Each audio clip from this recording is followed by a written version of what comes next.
নমো বিষ্ণুপাদায় কৃষ্ণপৃষ্ঠ ভূতলে শ্রীমতে জয় পতাকা স্বামী নীতি নামিনে নম আচার্য পাদায় নিতাই কৃপা প্রদায়নে গৌর কথা ধামদায় নগর গ্রাম তারিণে জয় গুরু মহারাজ কি জয়। তো শ্রী ব্রহ্মার প্রথম পরার্ধে শ্রী ভগবান স্বয়ং শ্রী নীলমাধব মূর্তি রূপে শঙ্খ ক্ষেত্রের নীলাচলে পতিত নীচ জনকে কৃপা করার জন্য অবতীর্ণ হন।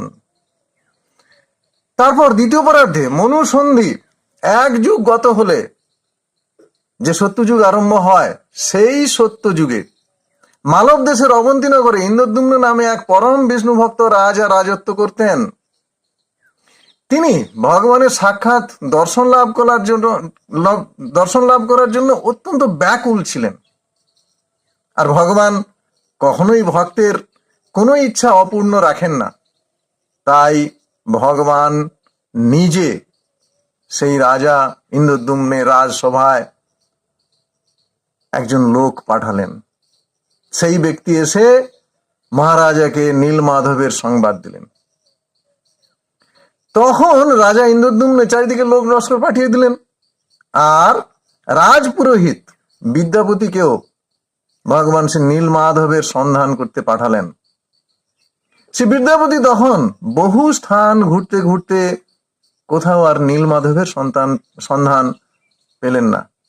ঘুরতে ঘুরতে তিনি এক অনার্য জাতির দেশে এলেন। সেখানে বিশ্বাবসু নামক এক ব্যক্তির গৃহে আশ্রয় নিলেন। সেখানে বিশ্বাবসুর বিশেষ অনুরোধে তার কন্যা ললিতাকে বিবাহ করলেন। এই ললিতার সাহায্যেই শ্রী বিদ্যাপতি নীলমাধবের সন্ধান পান। কন্যা ললিতার অনুরোধে পিতা বিশ্বাবসু বিদ্যাপতির চোখ বেঁধে তাকে শ্রী নীলমাধব দর্শনে নিয়ে যান। কেন তিনি নিয়ে যেতে চাইছিলেন না কাউকে, পাছে কেউ নীলমাধবের সন্ধান পেয়ে যান, আর যদি নীলমাধব তার সঙ্গে চলে যায়। এই ভয়ে তিনি কখনোই কাউকে সেই রাস্তা দেখাননি। কিন্তু কন্যার অনুরোধে তিনি চোখ বন্ধ করে বিদ্যাপতিকে নিয়ে গেলেন সেই জায়গায়। যাওয়ার সময় বিশ্বাবসুর কন্যা ললিতা বুদ্ধি করে বিদ্যাপতির বস্ত্রের আঁচলে কিছু সরিষার দানা বেঁধে দিলেন। আর বিদ্যাপতি সেই সরিষার দানা ছড়িয়ে ছড়িয়ে নীলমাধবের স্থানে পৌঁছলেন। তারপর সেখানে তার যখন চোখ খুলে দেয়া হলো, তখন বিদ্যাপতি নীলমাধবের অপূর্ব মূর্তি দর্শন করে অত্যন্ত আনন্দিত হলেন এবং আনন্দে নৃত্য করতে লাগলেন আর স্তব করতে লাগলেন। এই সময় বিদ্যাপতি ওখানে স্তব করছেন, আর বিশ্বাবসু পূজার জন্যে বনফুল বনকন্দ যেগুলো দিয়ে তিনি পূজা করতেন, সেই সব পূজার উপকরণ সংগ্রহ করতে অন্যত্র গেলেন। সেই সময় একটা কাক সামনের একটা কুণ্ডে পড়ে গেল, আর তৎক্ষণাৎ সেই কাকটি চতুর্ভুজ মূর্তি ধারণ করে বৈকুণ্ঠে চলে গেলেন। এই দেখে বিদ্যাপতিও ওই কুণ্ডে প্রাণ বিসর্জন দেওয়ার জন্য উদ্যোগ নিলেন। তখন আকাশবাণী হলো, হে ব্রাহ্মণ, তুমি নীলমাধব দর্শন করেছ, তা সর্বপ্রথম মহারাজাকে জানিয়ে এসো।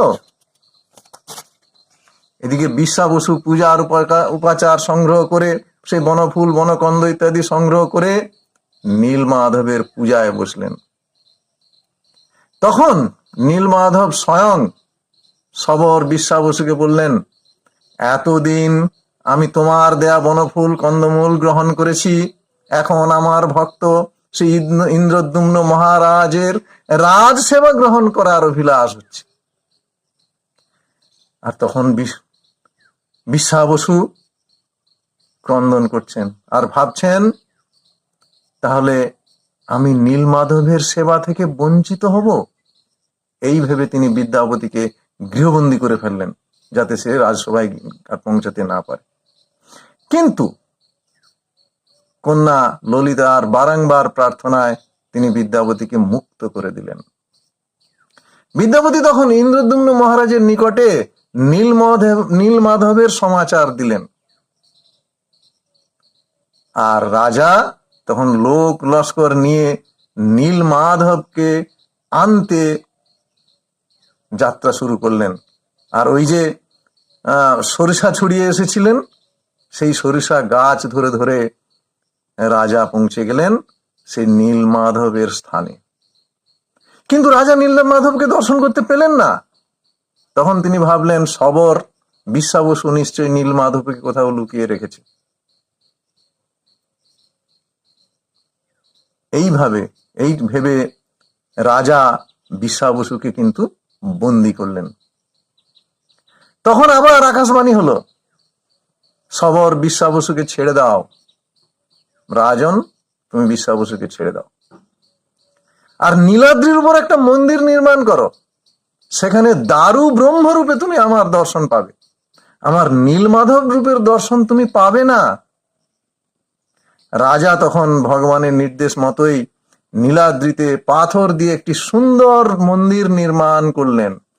মন্দিরের চূড়ার উপর একটি কলস এবং একটি চক্র স্থাপন করা হলো এবং মন্দিরটিকে সোনা দিয়ে মুড়ে দেয়া হলো।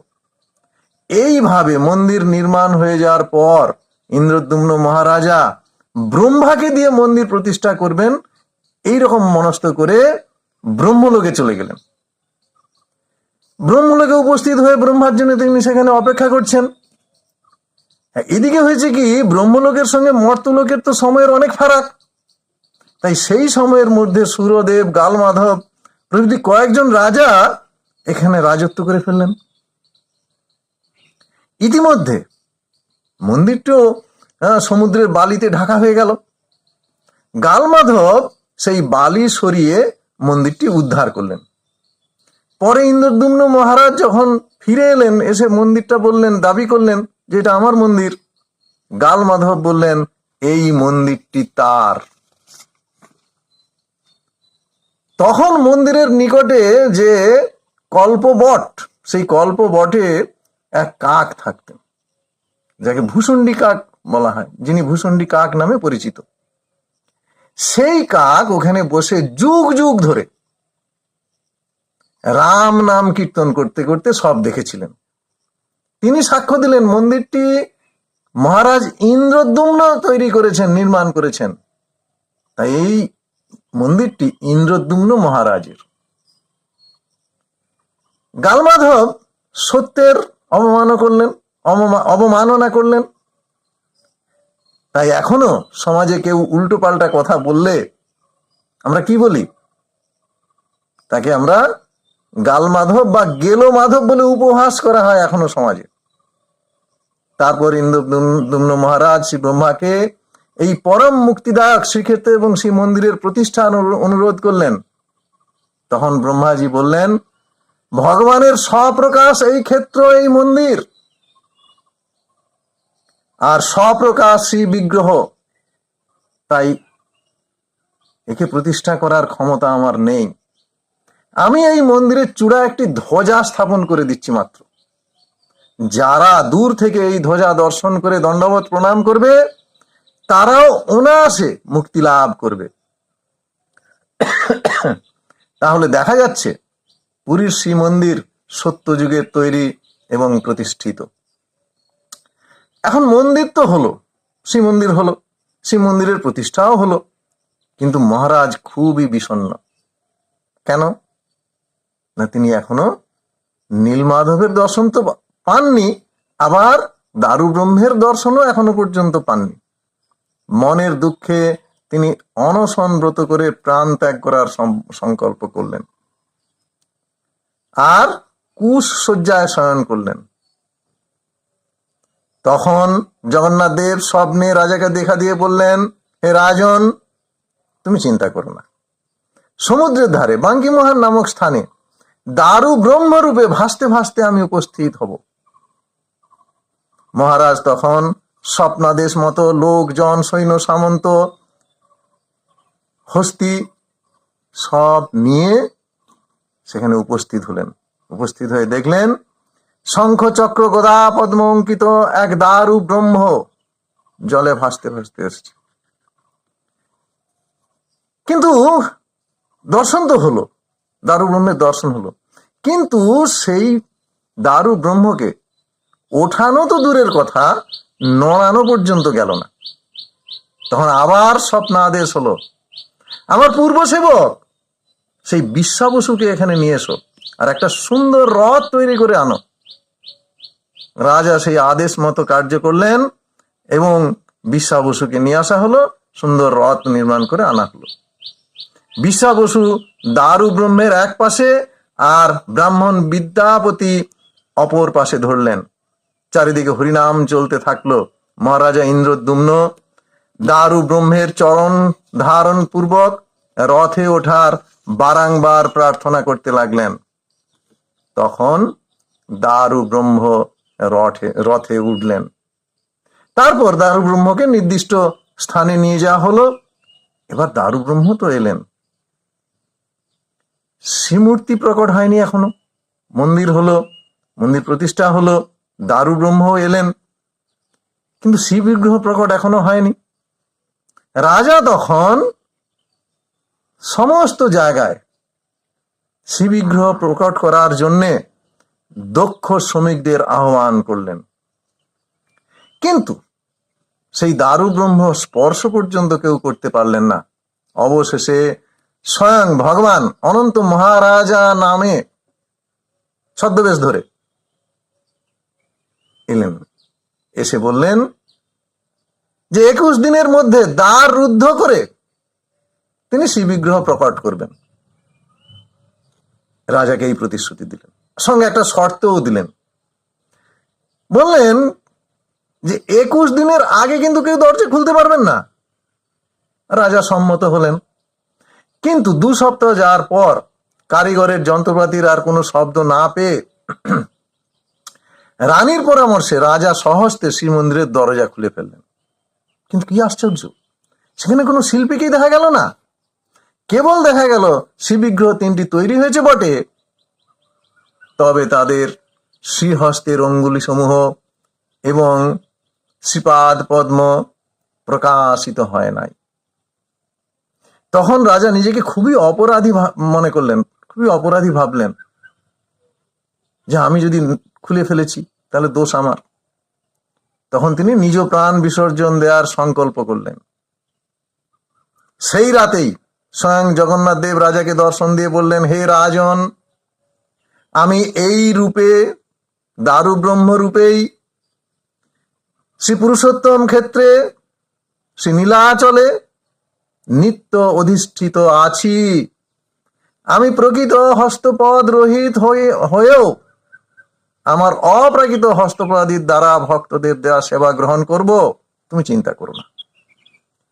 আমার ঐশ্বর্যপূর্ণ সেবায় যদি তোমার অভিলাষ হয়, যদি তুমি মনে করো তুমি ঐশ্বর্যপূর্ণ সেবা করবে, আমি চাইছি ঐশ্বর্যপূর্ণ সেবা, তাতে যদি তোমার অভিলাষ হয়, তুমিও চাও, তবে তুমি সোনা বা রূপ দিয়ে তৈরি হস্তপদাদির দ্বারা আমাকে ভূষিত করতে পারো।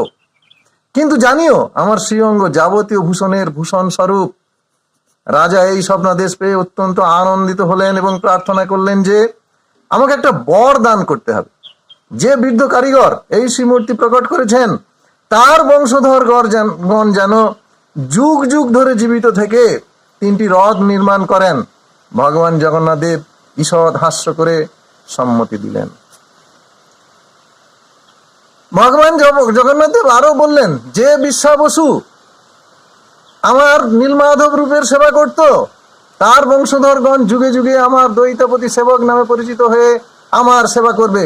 আর বিদ্যাপতির ব্রাহ্মণ পত্নীর গর্ভজাত বংশধরগণ আমার অর্চক হবে। আর বিদ্যাপতির শবরীর বংশজাত সন্তানগণ আমার ভোগের রন্ধন করবে, আর তারা সুপকার নামে পরিচিত হবে।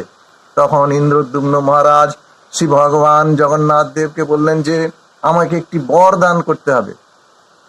জগন্নাথ দেব বললেন, খুশি হলেন।